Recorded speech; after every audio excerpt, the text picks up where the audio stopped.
Hey yo, what to do, NLH Crew? Welcome back to another video. And today I got a new video for you guys. Today we're gonna be talking about this whole Beyonce thing. Well, not Beyonce thing. We gotta talk about Beyonce's NFL Christmas halftime performance. We gotta talk about how crazy it is and what led following it. So without any further ado, we're finna jump right into it. First things first, the halftime performance was insane. Through the roof, immaculate, phenomenal. The choreography was insane. The camera work was insane. Just like everything that they did in her performance, like from the vocal aspect, not only just that, but the way that she just, like I said before, the choreography, the camera work, it just gravitated towards me as I was watching it, and it just brings off like this vibe of like, oh my god, this is so angelic and so beautiful. But however, following this performance, it led to people comparing her to Michael Jackson. And this is where I want to give off my 2 cents. I want to give off my opinion on this. I'm going to play devil's advocate.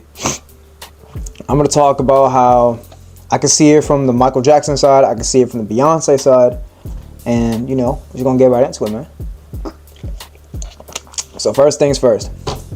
A comparison that can be made between the two is the fact that Michael Jackson was in the Jackson 5 and Beyonce was in Destiny's Child. But here's the thing. Michael Jackson was not even in double digits when he was in the Jackson 5.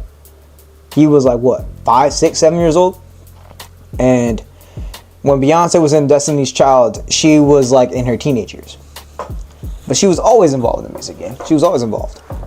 But that's just something that can't be compared. Michael Jackson was doing this shit way earlier on, at a faster pace, with more recognition. Like, he was the mainstay person in the Jackson 5 as a jit.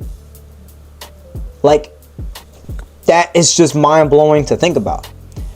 And then up next, we got to talk about how they both broke barriers for black artists.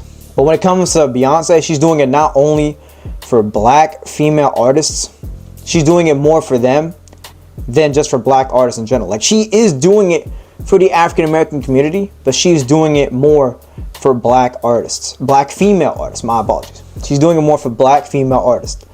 But Michael Jackson did the same thing too. Michael Jackson, but in his way, he did it in a, I'm not going to diminish Beyonce at all, but in his way, he did it on a higher pedestal.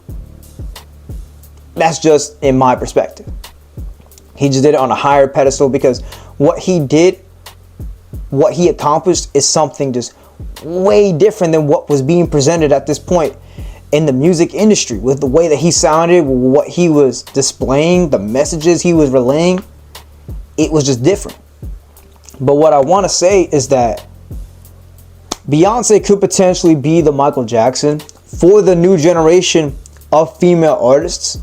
But the thing is that there were female artists beforehand that had to pave the way for a Beyonce to come along and do all this. Like Whitney Houston and Aretha Franklin, they both had to come in through, and even someone like Aliyah, like she had to come through and do the same exact thing. They paved the way. And Michael Jackson did the same thing. Michael Jackson has paved the way for multiple artists further down the line. They both had an impact that created for future artists when it comes to their influence.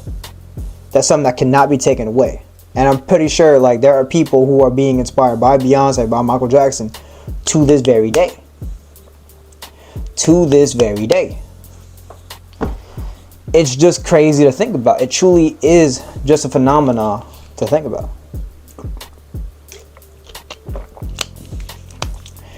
But my thing is that I think currently as of right now, Beyonce is the biggest female artist out right now. I don't even like the comparison between her and like Taylor Swift or her and Rihanna, but that's potentially a different topic for a different day. The last main point that I want to make is, okay, I know this is basketball related, it's NBA related, but I feel like this works out perfectly. This is a comparison. This is a a battle that should not be compared. This is the equivalent of like when you were in the barbershops, or at least like for me, when I was in the barbershop and we would compare Michael Jordan and LeBron. Like, these are two separate timelines, two separate generations to be comparing. Like, this is like also the same thing like comparing like John Cena to Hulk Hogan. This is like comparing like Mike Tyson, Muhammad Ali, like Dwayne Johnson to John Cena, like Babe Ruth to like, I don't know, some big football, but some big baseball dude right now. Like, bro, like, these are two generational people. And it's hard to compare them because they've done two different things for two separate generations, two separate timelines, two different aspects of time. Like what Michael Jackson was doing in the 90s and earlier on and further on cannot be compared to what Beyonce is doing currently and what she was doing prior. It's the same thing with Michael Jordan and LeBron. What Michael Jordan accomplished in the 90s with the Bulls, with the back-to-back three-peats and all that, cannot be compared to what LeBron is doing currently. But then again, what LeBron has done right now can't be compared to what Jordan was doing. Like, bro, LeBron is the #1 scorer in the NBA. He has went to like 6, 7, 8, 9, 9, 9, 9, RIP Juice WRLD, NBA Finals in a row. It's the same thing with Beyonce. Like, bro, Beyonce has accomplished crazy numbers for a female artist that cannot be replicated in the female game, in the female artist game. But then again, Michael Jackson just ascends to a higher level, that he has accomplished things in his own lane that can never be replicated. But then again, without Michael Jordan, there wouldn't be LeBron. Without Michael Jackson, there wouldn't be someone like a Beyonce. Without Eminem, there wouldn't be a Juice WRLD. Without Dwayne Johnson, there wouldn't be a John Cena. Like, without Muhammad Ali, there wouldn't be a Mike Tyson. So I don't like these comparisons.